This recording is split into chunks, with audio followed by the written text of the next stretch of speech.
Innal hamdalillah nahmaduhu wa nasta'inuhu wa nastaghfiruh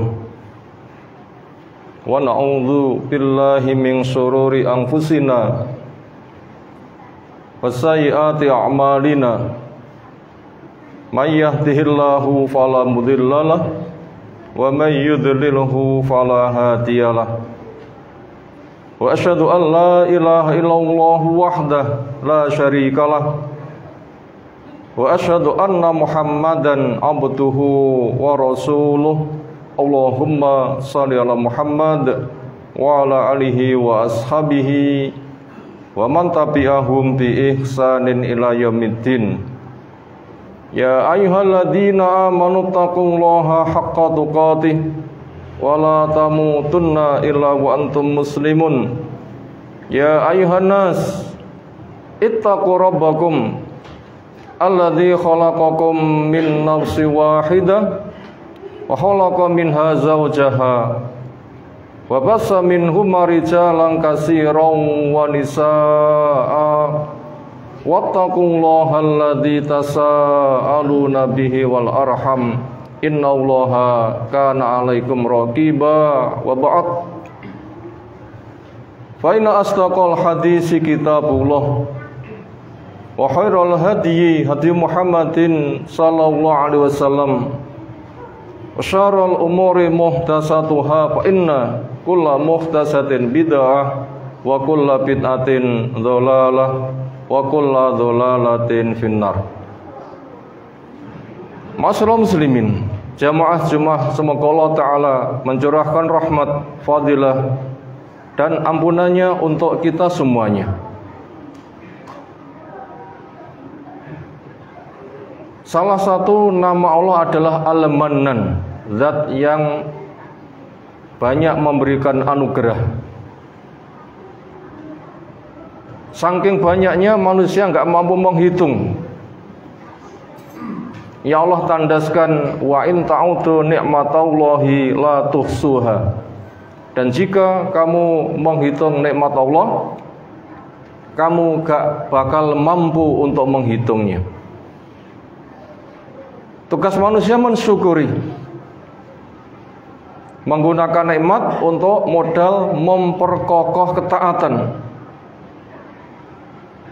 Maka yang dibimbingkan, apa yang mesti diucapkan ketika orang mendapatkan kenikmatan, dengan ia katakan alhamdulillah bi ni'matihi tatimmus sholihat. Pujian dihaturkan kepada Allah yang dengan nikmatnya amal soleh semakin sempurna.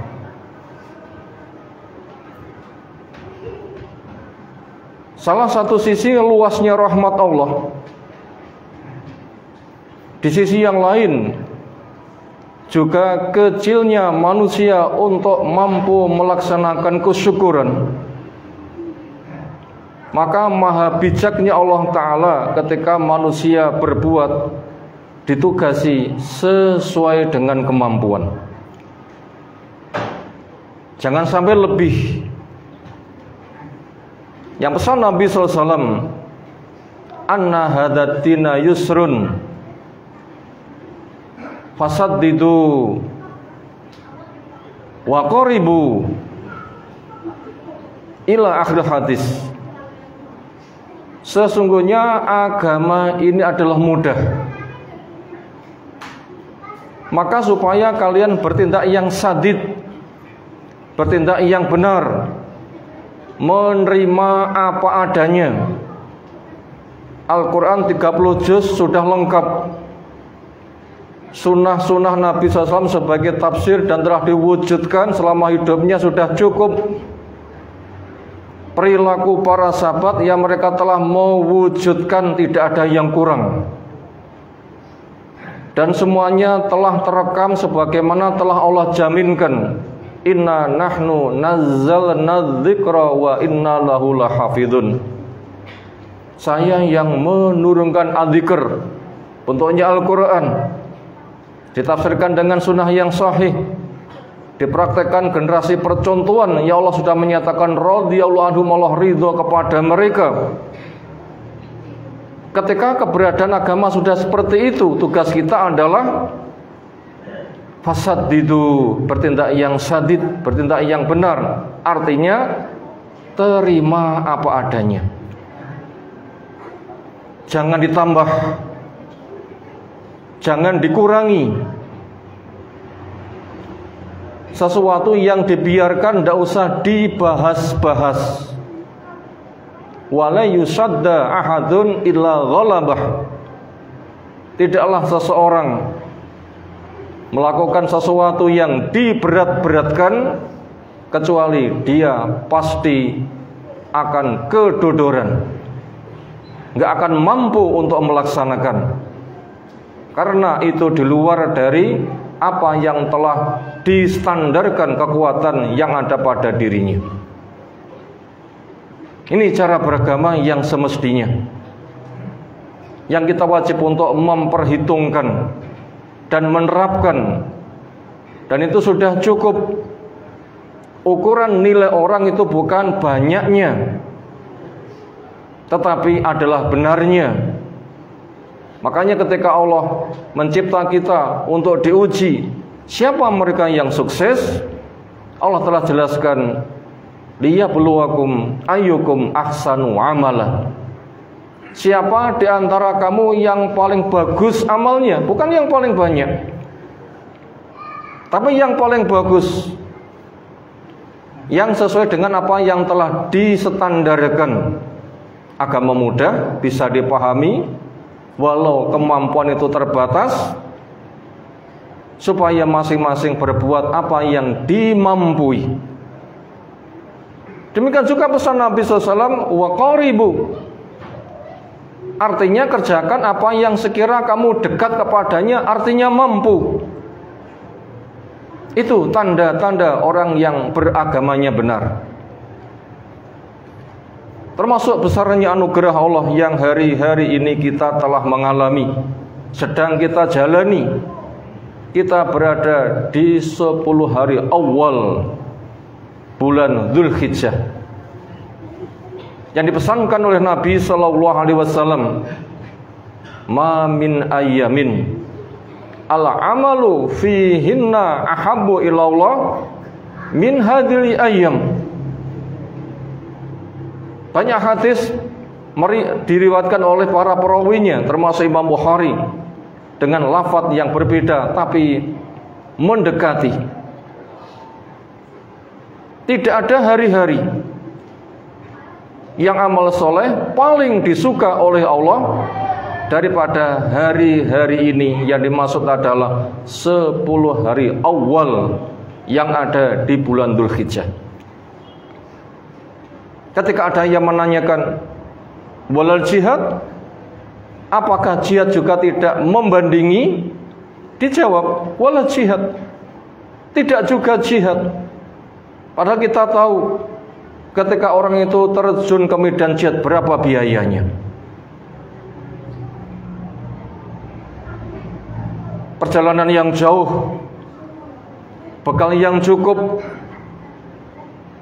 kecukupan untuk keluarga yang ditinggalkan, izin orang tua, izin waliyul amri, semua modalnya, keterampilannya, ketika ditotal mungkin 100 juta tidak cukup. Apabila orang itu mampu seperti itu, lalu pahalanya dibanding dengan amal soleh yang ada di 10 hari awal bulan Dzulhijjah, maka masih lebih besar yang ada di 10 hari awal bulan Dzulhijjah, walaupun dia tidak terjun ke medan peperangan. Kecuali apabila mereka sampai mati, itu baru lebih tinggi. Kecuali rukun Islam yang 5 jelas lebih tinggi. Tentunya amal soleh paling dicinta setelah yang paling wajib telah kita sebutkan di atas. Entah itu rukun Islam yang 5, terjun ke medan jihad sampai mati, lalu berikutnya 10 hari awal bulan Dzulhijjah, itu amal paling dicinta. Inilah anugerah besar yang sedang kita jalani kali ini.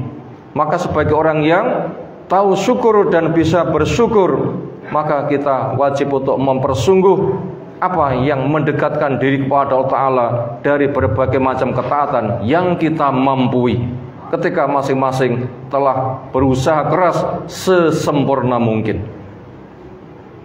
Ayolah ikhwah, sepertinya Idul Adha kita tahun ini ada perbedaan. Kita jangan dibikin pusing oleh perbedaan,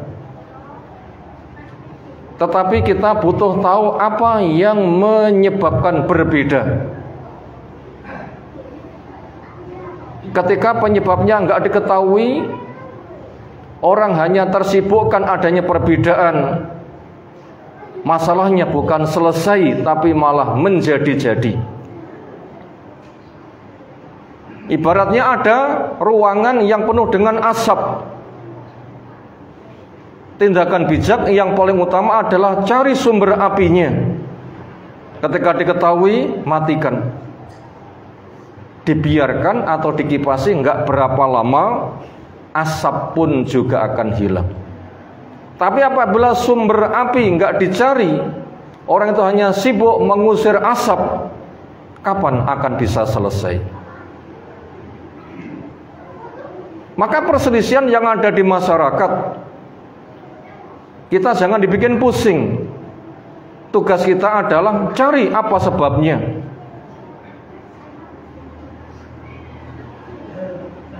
Dan ini tugas yang paling utama yang Allah tugaskan kepada kita semuanya. Dan perselisihan termasuk jenis siksa. Karena tidak satunya hati, tidak satunya rasa, tidak satunya langkah. Yang ada masing-masing mencari pembenaran untuk dirinya. Ketika maunya menang tapi kenyataannya terbongkar kedoknya, berpotensi yang ada itu adalah emosi. Bila hati sudah tidak satu, cinta sudah tidak utuh, salam sudah tidak dikerjakan, memandang pun juga sudah tidak dilaksanakan, ini bencana. Kembalilah, apa yang menjadi penyebab itu semuanya? Kalau begitu, apa penyebabnya? Jawabnya, dosa-dosa yang diperbuat oleh manusia. Karena Allah telah menyebutkan, zaharul fasadu fil barri wal bahri bima kasabat aydin nas. Petaka yang terjadi entah di daratan maupun di lautan, itu semua terjadi karena dosa-dosa. Apa daftar dosa-dosa mereka? Manusia berpotensi lebih condong kepada dunianya dan ditinggalkan ilmu. Apalagi kita hidup di akhir zaman, yang dikhawatirkan dibukanya gudang-gudang kekayaan dunia. Ini fitnah yang paling mengerikan. Yang pesan Nabi sallallahu alaihi wasallam, mal faqru akhsha alaikum walakin ma'aksha alaikum antub satolakumud dunya fatunafisu kama tanafasu fatuhlikukum kama ahlakathum, atau kama qala Nabi sallallahu alaihi wasallam, yang ku khawatirkan pada kalian dengan bukannya fakir tetapi dibentangkannya kenikmatan dunia. Akhirnya kamu berlomba-lomba bersaing mengejarnya. Orang dulu juga demikian. Akhirnya dunia akan menghancurkan kamu, sebagaimana orang dulu juga dihancurkan oleh dunianya. Ketika saking kesengsemnya menguasai dunia, sampai segala cara ia pakai, entah itu korupsi, entah itu juga riba, atau riba dikemas dengan kemasan yang seolah itu halal, padahal itu adalah hanya sebatas siasat saja, yang itu sebenarnya adalah dari hakikat riba itu sendiri. Pesan Nabi sallallahu alaihi wasallam, idza tabayatum bil ainah wa akhadtum adnabal baqar wa raditum bizar'i wa taraktumul jihad la salatu alaikum zullan la yantazi'u hatta tarji'u ila dinikum. Bila kalian sudah sibuk dengan riba, dengan berbagai macam gaya yang kamu kemas yang seolah itu halal padahal itu adalah haram hanya gara-gara rekayasa, dan kalian lebih suka untuk memegang ekor sapi, ridho kepada tanaman kalian, dan kalian tinggalkan jihad, Allah akan timpakan kepada kalian kehinaan yang itu tidak akan dicabut sampai kalian kembali kepada agama kalian. Ini apa yang terjadi di masyarakat. Sampai agama direkayasa, dijadikan untuk mencari dunia, untuk memperkokoh kelompoknya, merasa dirinya yang paling besar, paling benar, sehingga para sahabat dan Nabi SAW dianggap ketertinggalan, primitif, kolot, nggak maju, seolah otak mereka yang paling benar, sehingga sesuatu yang tidak dibahas karena merasa cerdas mereka membahas-bahasnya. Ini penyakit yang amat sangat mengerikan. Maka daripada itu,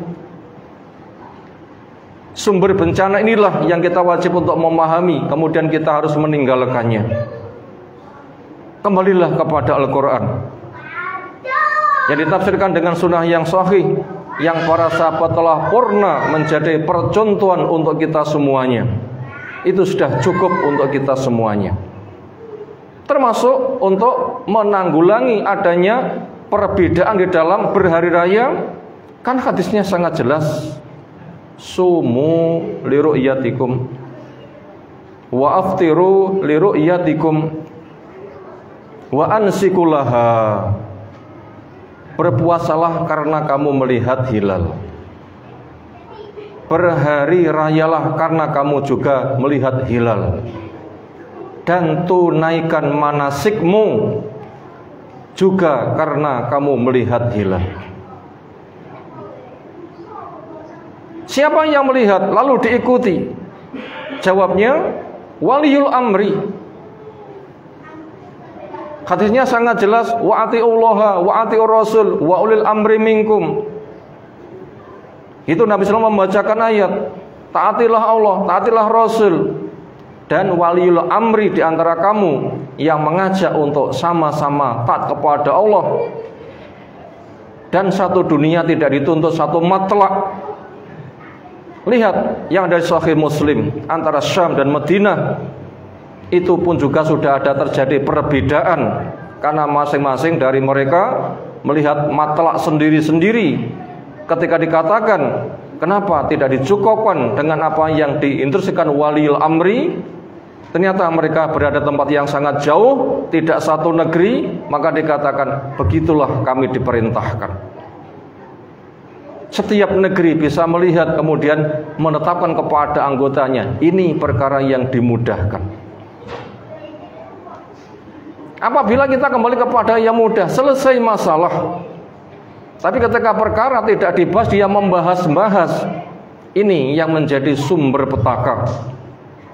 Akhirnya waliul amri mestinya dihargai, menjadi bahan gunjingan sana sini.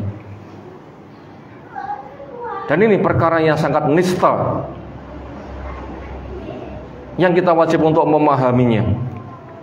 Kembalilah kepada agama yang mudah, kita nanti pun juga akan mendapatkan kemudahan. Kembalilah dengan mengetahui sumber petaka, dengan kembali kepada Allah Ta'ala. Ketika sumber petaka dihilangkan, persengketaan pun juga bisa diringankan. Maka daripada itu, sibukkan saja di 10 hari awal dengan memperbanyak ketaatan. Jangan banyak membahas-bahas yang itu tidak akan bisa menyelesaikan masalah. Kakian ngomong, kakian gontok, kakian bengkerengan, ujung-ujungnya tidak menyelesaikan masalah. Yang ada adalah pecahnya persatuan dari kaum muslimin. Perbanyak zikir, perbanyak takbir, perbanyak istighfar, perbanyak muhasabah, perbanyak sedekah. Hargai orang yang punya pendapat selagi dia bertanggung jawab. Masing-masing dari kita akan dihisab di sisi Allah Subhanahu wa taala. Bila masing-masing kita mau menyibukkan dengan tobat kita, istighfar kita, amal soleh kita, dan masing-masing orang mau seperti itu, Allah menjinakkan hati umat pun juga menjadi perkara yang sangat gampang.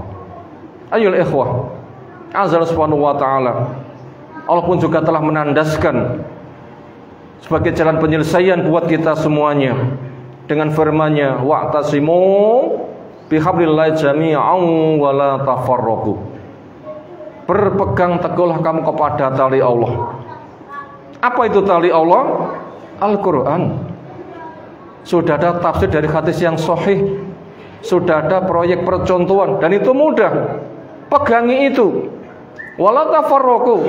Dan kamu jangan membuat kelompok sempalan dengan merasa sok pinter, sok bijak, sok maju. Yang mengkritik kepada Nabi bersama para sahabat, dia katakan mereka sebagai umat yang terbelakang. Ini perkara yang kita telah diwaspadakan. Apabila kita memperhatikan dan kita segera kembali, maka kemudian pun juga akan Allah berikan kepada kita semuanya. Semoga apa yang tersampaikan kita mendengar, kita faham, kita mendapatkan hidayah, sehingga kita akan berlomba untuk menjadi makhluk yang paling mulia di sisi Allah Ta'ala dengan ilmu kita, tauhid kita, sunnah kita, tobat kita, istighfar kita, sedekah kita, jihad kita, yang dengannya surga akan diwariskan untuk kita semuanya. Barakallahu bil ayati wal hakim. Aqulu qouli hadza astaghfirullah wastaghfiruh innallaha wal ghafurur rahim.